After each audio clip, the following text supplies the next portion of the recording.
it's V, and if you then press enter again, so it's basically you enter on a dwarf, actually it's V on a dwarf, and then press enter for viewed thoughts and preferences and relationships that I mentioned before. Let's actually go relationships first. You can basically now see our relationships with the miner, Sodal, Attis Sabir. You can basically see what he thinks about all the other dwarves. And, well, everybody seems to be getting along. But he's definitely getting along better with this other miner, because they spend some more time together. So, yeah, dwarves can also just really hate the sight of each other. And there's all that kind of stuff. There's a lot to that. A lot to this.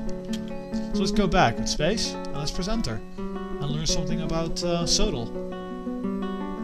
So you can basically see some general information. He's a worshipper of Doran. I'm not quite sure who Doran is, but it's probably some kind of god. Or it could just be someone from his old home or something. He's a citizen of the Stockade of the Medicine. He's a member of the Feral Flag. The Feral Flag is currently what my group of miners is called. So he's a citizen of the Stockade of Medicine. That was probably his previous home. Sodal likes talk, platinum. He likes talk and platinum. It's basically two materials he enjoys. So you can basically, if you find those materials, you can basically put that in his room, and it'll make him really happy. There's there's a lot of things that will make your dwarves happy, and happy dwarves will do their job better. So it's actually worth it to do that and pay attention to it. Precious Fire Opal, he really likes that as well. Some cat leather, okay, then you can mark some kittens to be butchered, then he'll see some cat leather, so some cat leather horn, crossbows and bins. So basically he likes bins, so he's kind of a neat freak then probably. When possible he prefers to consume dwarven beer. Well, fair enough, I won't say no to that. So he's a calm demeanor, he's in a constant state of internal rage. He often feels discouraged, he's self-conscious, he's confident under pressure, he tends to avoid crowds. Okay, that's a personality trait. That says something why he probably became a miner. That's probably a good thing for him then, that'll make him happy. He finds helping others rewarding. Though he doesn't really like being around a group of people, he does want to help them, so he's actually quite kind. He's immodest, oh dear. He needs alcohol to get through the working day, and he likes working outdoors. Oh, that's not good for a miner. And he grumbles only mildly at inclement weather. So yeah, there's a bunch of personality traits that... Oh, and he admired his own fine bed. Oh, that's good. That's good, that means he's happy. And he's complained of the lack of chairs, so he kind of wants a chair. He's also happy with his door. Again, those starting dwarves, they don't really care that much. As long as they have a nice door, nice bit of a small little room with a bed, they're happy. And that reflects over here. He was caught in the rain. Ooh, he was not happy about that. He has been satisfied at work, because he's had stuff to do. So yeah, there's a lot of stuff you can actually read of that. So let's go back with space. Let's go all the way back. And we've basically created this room now. So I'm going to press Q to basically assign this room for some reason. And then I'm going to basically use a table. I'm going to pick the middle one. I'm going to press R to make it a dining room. And again, this time I actually had to increase the room size by pressing plus. And I can't increase it anymore because there's two doors, so I'm going to press enter because that's actually the room size. And now we've basically got a dining room over here, and there's no owner. So we actually don't want this room to belong to one person. We want it to be a meeting hall, which we can do by pressing H. And now it's a meeting hall. I'm not quite sure what the free table option does, but yeah, you can even assign a single table to every dwarf if you want to. Yeah, but basically you just want to create a room where they can sit down and basically eat their food as well. And if they have nothing to do, they will go to their meeting hall, the nearest one. So they can then socialize there, which will basically increase their relationships, which could lead to a better atmosphere all around your fortress, which again will improve how good they do their job. So that's basically the basic you want in your starting fortress. You basically want a woodcutter over there. You want a mason to build some basic stone things, and you want stockpiles for furniture, stone, wood, and food. Also, you want a meeting hall.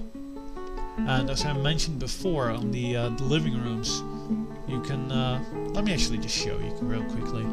I'm going to press B and bed for, well, double B for a bed. I'm going to place them over here in this little room.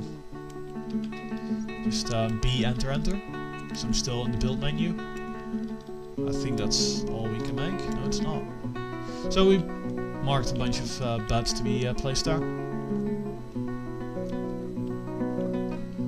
I mentioned this before. This is about the barracks. Like, if a dwarf doesn't have a room assigned to him with a bed, you can see this. The pets like to gather around in the meeting hall as well as the dwarves. So they're all socializing because they don't have anything to do at the moment, which is kind of lackluster of me, but you know. Yeah, the meeting room gets kind of crowded really quick, so you might actually want to build a much bigger one. But yeah, we've basically placed some beds over here now, so we might actually want to make this a bedroom. So press R, press the plus button to increase the room size, press enter, and it belongs to no one. And let's press B to make it a barracks.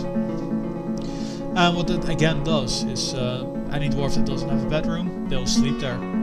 So that's very convenient to actually build before you actually build rooms for your individual dwarfs. Because it's only one room you have to dig out, and it's really quick to make.